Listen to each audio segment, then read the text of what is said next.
Saudações a todos, sejam bem-vindos ao Palavra Diária. Hoje nós vamos conversar sobre Herodes, quem era ou quem eram os Herodes da história, que tantas vezes lemos no Novo Testamento bíblico. Olá. Pois é um nome que aparece bastante, né? E causa uma certa confusão. Exato. Muita gente pensa que é uma pessoa só, mas na verdade Herodes foi uma dinastia, certo? Uma família de governantes ali na Judéia. Isso mesmo. Eram idumeus, governando sobre o Império Romano. O nome grego, Herodietes, talvez até significasse algo como filho de herói, para dar um ar de autoridade, sabe? Interessante. Bom, para a gente entender melhor, vamos seguir a linha do tempo, pode ser? Desvendar quem foi quem. Ótimo. Vamos começar pelo mais conhecido. Sim, o primeiro é Herodes o Grande. Viveu ali mais ou menos de 73 a.C. até 4 a.C. É ele que está ligado ao nascimento de Jesus, né? Em Mateus capítulo 2. Exatamente. Aquele que ficou com medo do novo rei dos judeus. E que, por causa disso, ordenou a matança das crianças em Belém. Uma figura bem complexa e trágica nesse início. Muito complexa, porque, por um lado, ele foi nomeado rei pelos romanos, um grande construtor, reformou o Templo de Jerusalém, o que foi algo assim grandioso. Ah, sim, a reforma do templo é famosa. Pois é, mas, por outro lado, era de uma crueldade terrível.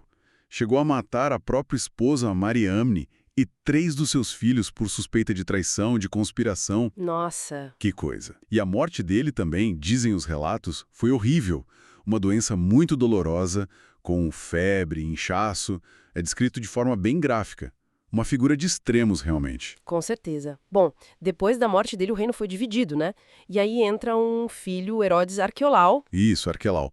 Governou ali até uns 18 depois de Cristo. e a Bíblia menciona ele. Em Mateus 2 diz que José, quando voltou do Egito com Maria e Jesus, evitou a Judéia porque soube que Arquelau estava reinando. Preferiu ir para Nazaré. Exato. E tinha motivo para esse receio.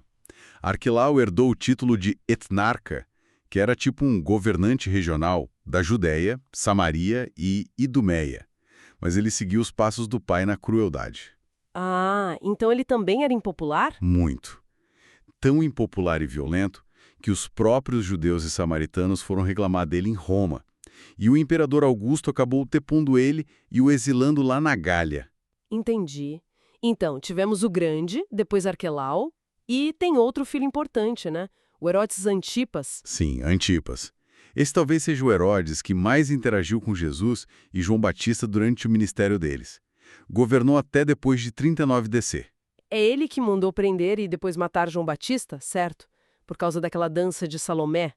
Tá lá em Mateus 14 e Marcos 6. Exatamente. E ele também é o Herodes que aparece no julgamento de Jesus.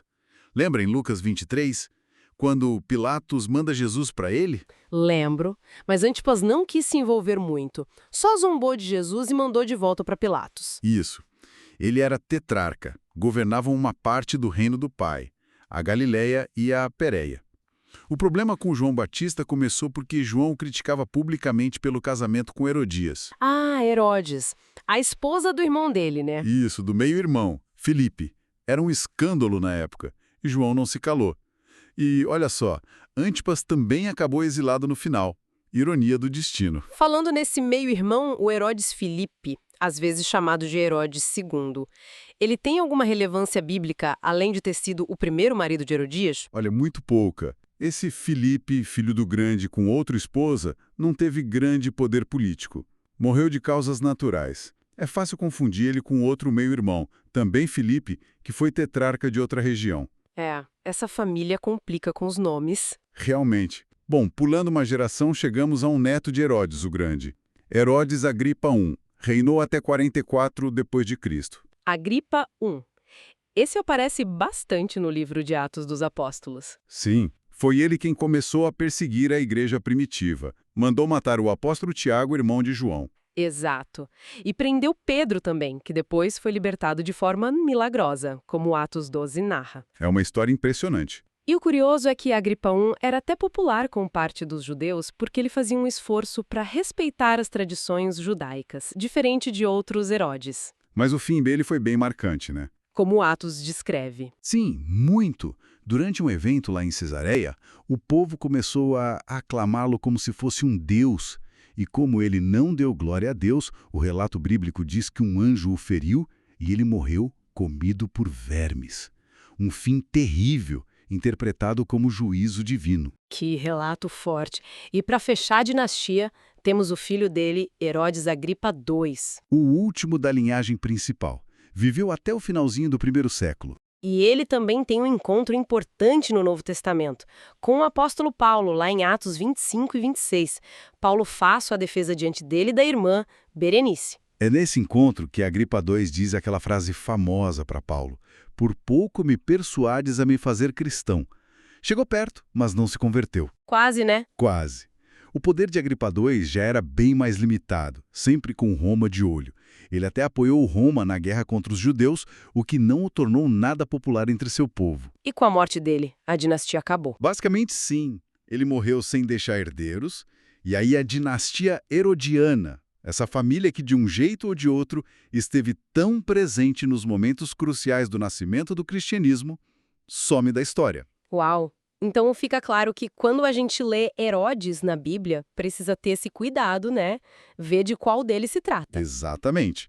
Desde o grande, lá no nascimento de Jesus, Passando por Antipas, com João Batista e no julgamento de Cristo, Agripa I perseguindo os apóstolos, e Agripa II ouvindo o testemunho de Paulo. cada um com seu papel nessa história tão importante. É uma jornada fascinante pela história e pela Bíblia. Assim conhecemos Herodes, convidamos, se inscreva no canal, compartilhe essa mensagem e juntos vamos firmes na leitura da Bíblia.